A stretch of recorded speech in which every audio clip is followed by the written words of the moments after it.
मैं एक चित्रकूट की बात आपको बता रहा हूँ। मैंने एक अनुष्ठान किया था 3 महीने का, और मैं एक ऐसे आश्रम में रुका हुआ था। उस बाबा को तब तक शांति नहीं मिलती जब तक वो अपना जूठा किसी को ना खिला देता। उस आश्रम में कुछ विद्यार्थी भी रहते थे, और बाबा वो थोपा सा वो सब दाल, इतनी घिन और लगती है उसमें दाल और वो चावल मिला करके ऐसे दोनों हाथों से उसको ऐसे करके पहले खूब खाया, और आधा सा उसने बेला, बेला जानते हैं आप, वो कांसे का आता है इतना बड़ा बेला, वो उसी में खाते। तो पहले तो उसने खाया, उसके बाद में छोड़ दिया। बच्चों का मन नहीं होता था बिल्कुल खाने का, लेकिन वो तो अब उसका ऑर्डर, आदेश बाबा जी का, वो बच्चों को खाना पड़ता। वो बाबा बीमार हो गया, किडनी फेल हो गई, मुझे सूचना मिली। मैंने कहा मैं 3 महीना रह के आया हूँ तो एक बार बाबा को देख तो आऊँ। तो सतना अस्पताल गया मैं, गाड़ी कौन सी थी ध्यान नहीं है मुझे, तो मथुरा से ही मैं बैठा और मैं उनको देखने को गया। अस्पताल में थे, किडनी फेल थी। मुझे देख करके वो बहुत रोए, बोलते हैं कि मैं चित्रकूट में इतने लंबे समय से रह रहा हूँ, कोई अपराध तो मैंने किया नहीं है, लेकिन ये मुझे कौन सी सजा का दंड मिल रहा है। मैंने कहा तुमने ब्राह्मण बच्चों को उनकी बिना इच्छा के बहुत जूठा तुमने खिलाया है, ये परिणाम उसी का ही है।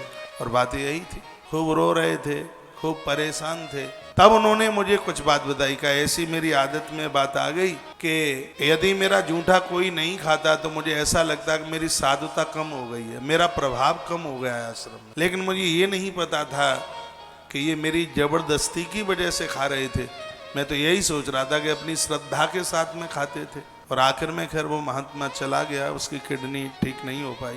ये बात हमारे और आप सबके लिए है। ये ग्रंथों में जो बातें कही गई हैं उनका हमें पालन करना चाहिए।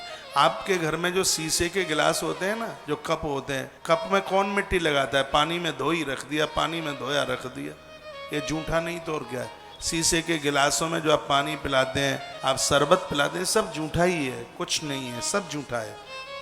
बर्तन साफ सुथरा होना चाहिए। ये बीच बीच में रसोई में मेरी यहाँ अंदर फेरी लग जाती है, जब जाता हूँ तब ये कहता हूँ राख और साबुन की कभी मत रहने दो, इसको साफ सुथरा करके थाली को, क्योंकि ये सब चीज़ें पढ़ने के बाद में फिर गलती करने का मन नहीं करता। ये बातें तो सब आप घर गृहस्थी के लिए ये बताई गई हैं। अब बेटे ने खूब खाया और वो बच गया तो उसके ऊपर प्लेट रख के ढक के रख दिया। रात्रि को मंटू का पापा आया, वही उसके सामने परोस दी। और प्राय यही होता है। और आप तो जूठी चीजें फ्रिज में रख देते हैं, एक बार की परोसी 4-4 दिन तक खाते रहते हैं, भाई जूठा कूटा जूठा कूटा। ऐसे घरों में कहाँ बरकत, कहाँ ईश्वर का साम्राज्य। ये क्या चलेगा। भक्षम चान था पेयम विषमम, विष की तरह, चाहे वो पीने वाली चीज हो चाहे वो खाने वाली चीज हो। मेरी बातें आपको बुरी तो नहीं लग रही तो पैटर्न बदले देता हूँ, यदि बुरा लगे तो। अब जो आपको नहीं है जानकारी, तो यह मेरा कर्तव्य है कि मैं आपको बताऊं। और मैं आपको निवेदन करूं, ये जितने भी पुरुष बैठे हैं, मेरी प्रार्थना है, यदि आपकी पत्नी आपका जूठा नहीं खाती है तो आपको बुरा नहीं लगना चाहिए बिल्कुल। आपका पति आपका जूठा नहीं खाता है तो आपको बिल्कुल बुरा नहीं लगना चाहिए।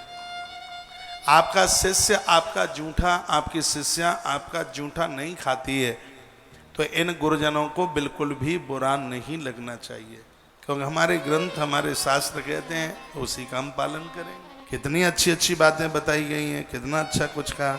रक्षम चान था पेयम विषमम, यदि जूठा खाया है तो जहर है, विष है वो।